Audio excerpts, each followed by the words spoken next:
Law number 15 is the law of victory. And the law of victory says leaders find a way for the team to win. In other words, leaders have the ability to bring victory to the people. In your notes, I have this statement: victorious leaders find the alternative to winning unacceptable. So they find out what needs to be done to achieve victory.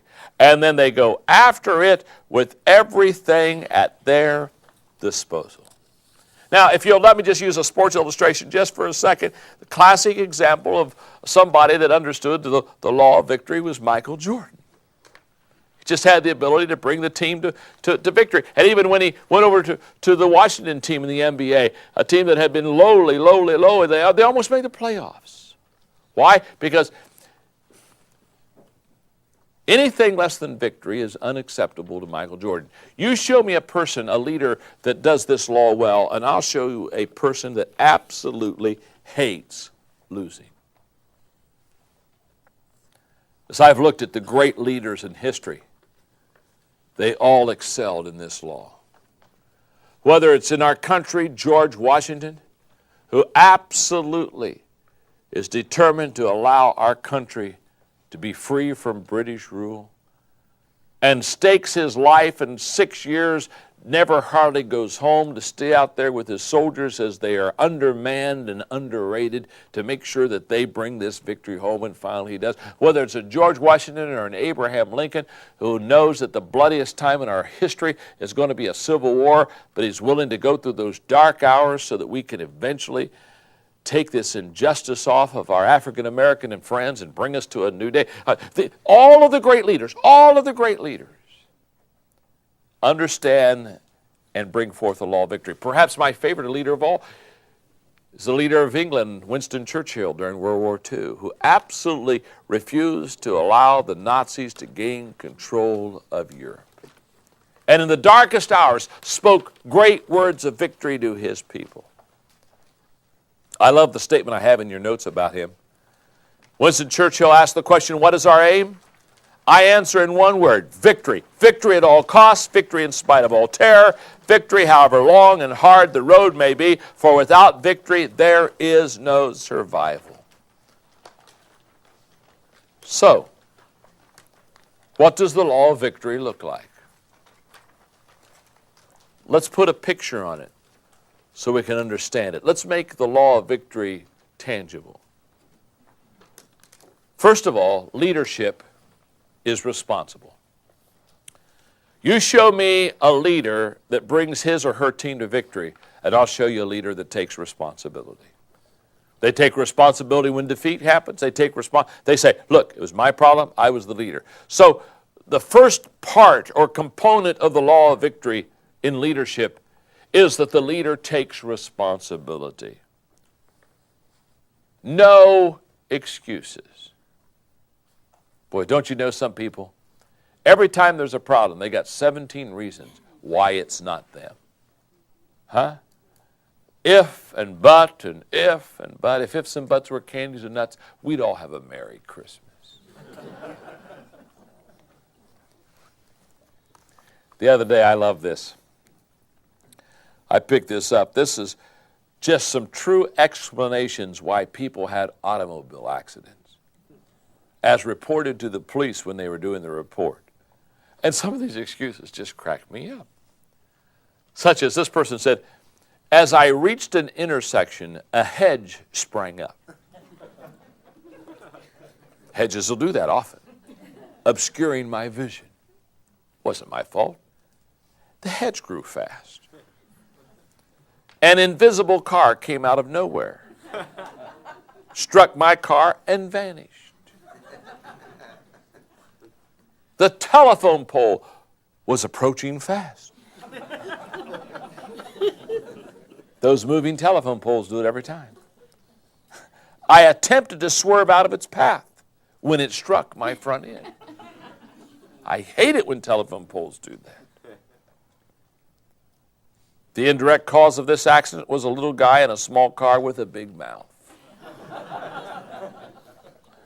I had been driving my car for 4 years when I fell asleep at the wheel and had an accident. After 4 years, you'll do that. I was on my way to the doctor's with rear end trouble when my universal joint gave way, causing me to have an accident. To avoid hitting the bumper of the car in front, I struck the pedestrian. Makes perfect sense to me. I was coming home, pulled into the wrong driveway, and hit a tree that I did not have. The pedestrian had no idea which direction to run, so I ran over him. Make up your mind. Make up your mind. The guy was all over the road, and I had to swerve a number of times before hitting him. This was not easy. This was not an easy deal. I pulled away at the side of the road, glanced at my mother-in-law, and headed over the embankment. That's probably the only one that wasn't an excuse. Now, it's just simple. The law of victory says, very simple, leaders take responsibility. Own up.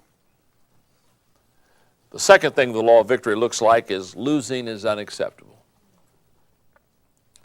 Losing is just not acceptable. Thirdly, passion is unquenchable. You show me a person in the law of victory, and I'll show you a person that is passionate about winning.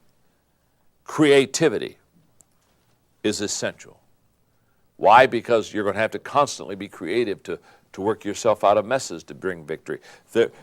Victory is not an escalator to the top. Quitting is unthinkable. They will not quit.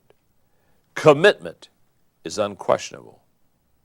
And because of those preceding things, victory is inevitable. That's just a fact. I'm very fortunate because I have people around me who understand this law very well. And in my inner circle, they really do understand the law of victory. David Sutherland, who's the president of Enjoy Stewardship Services, that's an organization that raises money for nonprofit organizations.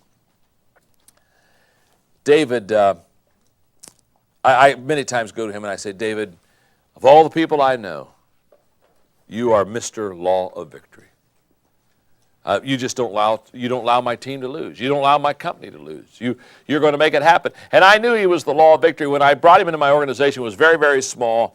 And it was right after Thanksgiving. I was over at the office one day and I saw his wife, Roxine, and I noticed Dave was gone. And I said, Roxine, where's Dave?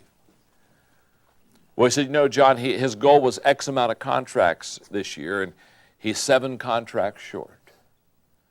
So on Thanksgiving Day, he left and said, I hope to be home for Christmas. But I won't be home till I have the other 7 contracts. So Roxine said, I'm not sure when he'll be home. But when he comes home, he'll have the contracts. He came home 2 days before Christmas. All 7 of them signed. You see, Dave's a leader that isn't going to allow the team to lose. He just is not going to allow the team to lose. Kevin Small, who's the president of Enjoy, we got ready to put together a major leadership simulcast all over America with some of the major players such as Jack Welch and Rudy Giuliani and that whole process. And I can remember the day that Kevin came to us and said, I want to do this simulcast. And my brother and I looked at him and said, well, it's going to take a lot of money and we're going to have to probably have a cash flow issue. And the only way we're going to let you do that is if you go out. And we threw out, we said, you're just going to have to get leaders like Jack Welch or Rudy Giuliani for us to do this simulcast because you're just going to have to make it so great that everybody's going to want to watch it. And he disappeared. And I went to his assistant. I said, where's Kevin? She said, he went after Jack Welch and Rudy Giuliani. Said he would be back when he had him. 8 days later, he came back with signed contracts. Jack Welch, Rudy Giuliani, and an all-star team of lineup. You see, Kevin understands. He understands the law of victory. It's just a very simple law. It's a law that basically says, if you're a leader, you realize your responsibility isn't to get across the line first. Your responsibility is to take everybody that's on your team across the line. You see, The law of victory is not an individual award. The law of victory is not an individual trophy. It basically says because you got across the line and helped everybody else get across the line, you took everybody on your team to a higher level. The law of victory says, yes, you won, but so did all the players around you. The law of victory can probably be expressed best in the words of Bill Russell, who said after every basketball game with the Boston Celtics, which he led to many world championships, he said, after every game, I evaluate my game not based on how well I played. I evaluate my game on how well the players around me played, because he said my main job is to make them all just a little bit better. So the law of victory is not a single award for a single person doing a single job. No, no, no. You see, you're a leader. And leaders don't go to the top by themselves. Oh, they go to the top. But when they go to the top,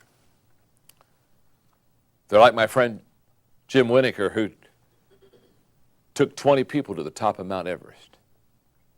He said, the greatest joy is not getting there myself. Once I did it, I knew I could do it.